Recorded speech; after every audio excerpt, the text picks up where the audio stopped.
Hai semuanya, balik lagi di channel YouTube aku Rini. Nah, aku tahu kalau kalian ngeklik video ini karena kalian pengen kerja di Korea kan? Yuk, pilihan tepat sekali. Karena di video ini aku bakalan ngejelasin jenis-jenis pekerjaan apa sih yang bisa dilakukan oleh orang asing di Korea. Tentunya sesuai dengan jenis visanya dan legal atau diizinkan secara sah di Korea. Jadi jangan kemana-mana, simak terus video ini ya. Nah, jadi untuk bekerja di Korea, kalian harus memiliki izin tinggal plus izin bekerja di Korea. Untuk izin bekerja di Korea, biasanya orang-orang asing yang tinggal di Korea itu menggunakan visa jenis visa E. Nah, di Korea sendiri, setahu aku ada 10 jenis visa E tergantung dengan jenis pekerjaannya. Nah, jadi kalau kalian ingin kerja di Korea, coba kalian pilih salah satu visa dari yang akan aku jelaskan di sini. Kira-kira kalian masuk yang mana nih kalau misalnya kalian kerja di Korea? Gitu. Nah, sebenarnya di visa E1 sampai dengan E10 ini ada cabang-cabangnya lagi, tapi di video ini aku bakalan ngejelasin singkat saja biar kalian mengerti kira-kira jenis pekerjaan apa sih yang bisa dilakukan oleh orang asing di Korea itu. Nanti kalau misalnya kalian sudah merasa kalian bisa masuk ke salah satu visa itu, kalian bisa cari referensi sendiri mengenai visa tersebut. Jadi lumayan kan, ada sedikit pencerahan tentang jenis-jenis pekerjaannya apa aja gitu. Nah, visa ini adalah visa dosen atau pengajar atau profesor di tingkat universitas. Kok bisa sih orang asing jadi dosen di Korea? Tentu saja bisa. Banyak banget kok yang aku kenal sebagai dosen bekerja di universitas di Korea. Biasanya nih, rata-rata mereka mendapatkan visa ini karena mereka dulunya adalah pelajar di Korea atau mahasiswa di Korea. Kalau misalnya kuliah di Korea kan itu biasanya di bawah salah satu profesor tuh. Nah, mereka emang kuliahnya sungguh-sungguh terus bisa mendapatkan hati dosennya, lalu biasanya dosennya menawarkan lah nih ke si mahasiswanya itu sebagai periset plus juga ngajar di fakultasnya atau di universitasnya. Selain itu juga bisa jadi sih teman-teman yang dapetin visa ini adalah adanya lowongan kerja dosen di salah satu di universitas di Korea begitu. Nah, sesuai namanya, ini adalah visa untuk orang-orang yang mengajar bahasa asing di Korea. Kebanyakan yang pakai visa ini adalah mereka yang mengajar bahasa Inggris di tingkat SD, SMP, SMA. Biasanya mereka pakai visa ini. Karena seperti yang kita tahu kan bahasa Inggris itu sudah menjadi bahasa internasional, dan di Indonesia juga sebenarnya kita juga udah diajarkan bahasa Inggris sejak tingkat SD kan. Nah, di Korea juga sama, mereka juga belajar bahasa Inggris dari tingkat SD. Tetapi bedanya adalah mereka langsung menggunakan pengajar yang berasal dari negara native-nya. Jadi orang-orang yang datang dengan visa ini ke Korea kebanyakan adalah mereka yang dari negara-negara yang bahasa sehari-harinya juga memakai bahasa Inggris. Tentu saja mereka juga harus memiliki sertifikat pengajar ya. Visa ini adalah visa research. Nah, ini dia visa yang sebenarnya aku juga pengen banget dapat. Visa ini dipakai oleh orang-orang yang melakukan riset di Korea. Bedanya dengan visa E1 tadi, visa E1 itu adalah pengajar di tingkat universitas, sedangkan ini adalah peresearch. Jadi kerjanya itu cuman meneliti saja di bidang sains gitu, tidak sampai mengajar. Banyak juga kok teman-teman dari Indonesia yang pakai visa ini, dan rata-rata mereka asalnya itu dari pelajar atau mahasiswa yang ada di Korea di bidang sains. Nah, biasanya kalau mereka kerjanya bagus, risetnya juga hasilnya banyak, terus dapat diandalkan, biasanya mereka ditawari pekerjaan sebagai postdoc. Nah, kalau postdoc itu kan isinya riset tuh, jadi mereka bisa pakai visa E3 ini untuk tinggal dan melakukan penelitian sains di Korea. Banyak banget. Tentu saja mereka dapat gaji dan tunjangan lain-lain dalam melakukan riset ini. Visa E1 ini bisa digunakan buat teman-teman postdoc di tingkat universitas ataupun yang bekerja di perusahaan Korea di bidang penelitian sains, baik di pemerintah ataupun swasta. Sejujurnya aku nggak terlalu tahu banyak soal visa ini karena aku belum pernah bertemu langsung dengan orang yang pernah memakai visa ini untuk tinggal di Korea. Tetapi intinya dari visa ini adalah visa mereka yang memiliki pengetahuan tentang teknologi tapi benar-benar expert banget, dan Korea ingin belajar dari dia. Misalnya orang Indonesia nih benar-benar expert banget di bidang teknologi tertentu, terutama di bidang industri ya kalau visa ini biasanya. Terus Korea pengen ikut-ikutan nih, pengen belajar nih dari dia, pengen diterapkan gitu di pabrik yang ada di Korea. Nah, dia bisa pakai visa ini untuk transfer pengetahuan dia tentang teknologi itu langsung di Korea gitu. Visa ini adalah untuk orang-orang yang memiliki sertifikat ahli di bidang tertentu. Contohnya pengacara, dokter, akuntan, nah yang kayak gitu. Jadi kalau misalnya kalian pengen bekerja sebagai pengacara, sebagai dokter, ataupun malah magang dokter, waktu itu juga aku pernah ketemu sama mbak-mbak yang magangnya itu di Korea.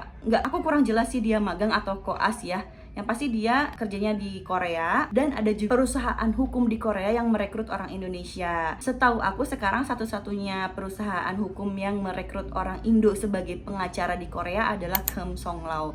Nah, dia tuh biasanya membantu teman-teman kita yang menempuh jalur hukum di Korea gitu. Lebih membantu juga buat teman-teman kita yang ada di Korea, soalnya dia bisa bahasa Indonesia kan, jadi lebih gampang untuk konsultasi gitu. Ayo semangat teman-teman pengacara, kalau misalnya kalian juga pengen kerja di Korea, persiapkan untuk mendapatkan visa E5.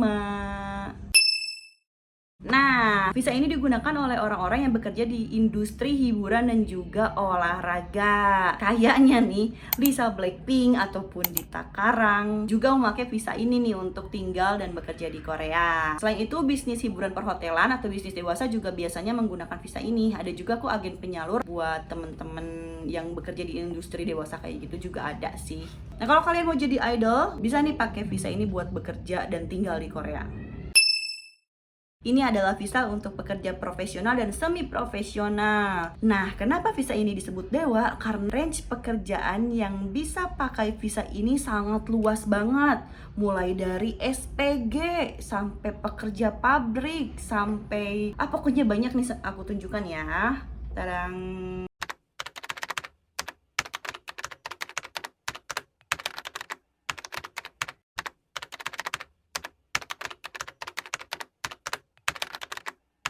Nah, jadi itu dia range visa yang bisa pakai visa E7 ini. Visa E7 ini sebenarnya bisa menggunakan sistem poin. Sistem poin ini biasanya dibuka oleh imigrasi langsung, yang memberikan kesempatan buat teman-teman yang dulunya adalah TKI atau PMI pengen nih naik kelas visanya jadi visa E7. Karena kalau visa E7 ini tidak bergantung dengan pemerintah, tapi nanti bergantung dengan tempat kerjanya sendiri dan sudah profesional. Gajinya juga di atas rata-rata UMR Korea. Nah, selain itu juga ada visa sponsor. Jadi asalkan kalian punya perusahaan sponsor di Korea yang ingin merekrut kalian, itu bisa pakai visa ini. Termasuk temanku juga ada, dia bekerja sebagai SPG di duty free, dia bisa dapat visa E7 ini diambil langsung dari Indonesia gitu. Jadi ada semacam pembukaan lokernya gitu, terus diseleksi, terus langsung dibawa ke Korea gitu. Ada juga yang kayak gitu. Mungkin nanti lain kali bakal ngebahas tentang visa ini lebih dalam kalau misalnya banyak ya kepo ataupun berminat. Karena aku sendiri juga interest banget sih sama visa ini. Visa banyak orang asing yang bekerja di Korea. Nah, visa ini adalah visa lanjutan dari visa training. Jadi kalau misalnya dia masa trainingnya udah habis, diberikan visa E8. Nah, untuk jalur ini sendiri sih orang Indonesia sangat jarang pakai ya, karena sekarang ini difokuskan ke arah visa E9. Nanti aku akan bahas di depan. Visa E9 atau visa mas-mas TKI atau PMI. Nah, untuk di Indonesia sendiri, visa ini adalah program G2G atau government to government. Sudah nggak bisa lagi lewat perusahaan. Memang dulu sih sempat waktu Korea belum se-booming sekarang, itu visa ini adalah visa untuk orang-orang baik menggunakan jasa P2P atau perusahaan ke perusahaan. Tapi sekarang semuanya diawasi dan dilakukan langsung oleh pemerintah, bahkan tesnya juga dibuka langsung oleh BNP 2 TKI.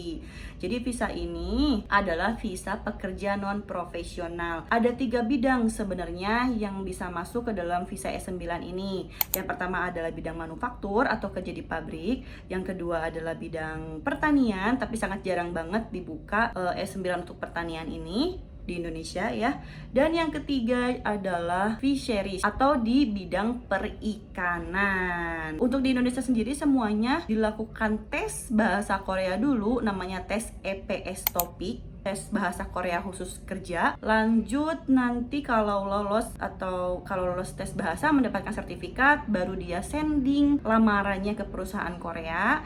Kalau dia dapat perusahaan Korea, baru dia bisa prelim dan terbang untuk bekerja di Korea. Dan semuanya dilakukan di bawah pengawasan BNP 2 TKI. Jadi kalau kalian pengen daftar kerja ke Korea dengan visa ini, harus banget rajin-rajin cek websitenya BNP 2 TKI atau di Facebook juga sangat update kok informasi mengenai tesnya kapan, terus ada pembukaannya kapan, cara tesnya, lokasi tes, dan lain-lain.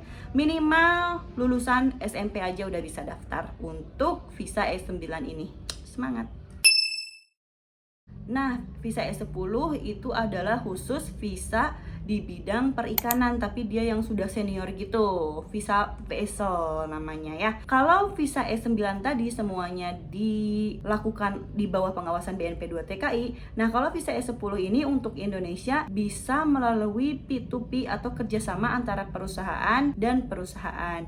Jadi kalian harus cari dulu perusahaan yang bekerja sama dengan perusahaan perikanan yang ada di Korea. Namanya biasa disebut agen lah, agen penyalur untuk bekerja di bidang perikanan. Tapi memang khusus bagian perikanan ya untuk S10 ini. Dan hati-hati kalau misalnya kalian nyari agen, harus yang terpercaya ya. Nah, jadi itu dia berapa jenis pekerjaan sesuai dengan visa yang dikeluarkan oleh bagian keimigrasian Korea Selatan. Jadi kira-kira kalian cocok masuk visa yang mana nih? Tapi biasanya persyaratan visa ini berubah dari tahun ke tahun, ada aja update-nya. Kalian juga harus update terus dan mengikuti perkembangan visa ini kalau kalian benar-benar serius pengen kerja di Korea. Mungkin di lain video aku juga bakalan ngebahas tips dan triknya gimana sih biar bisa direkrut perusahaan Korea dengan cepat gitu ya. Oke, mungkin segitu dulu video kali ini. Terima kasih banyak sudah menonton. Kalau misalnya ada pertanyaan silahkan komen di bawah ini atau bisa langsung ke Instagramku dan di follow ya. Terima kasih banyak sekali lagi. Dadah.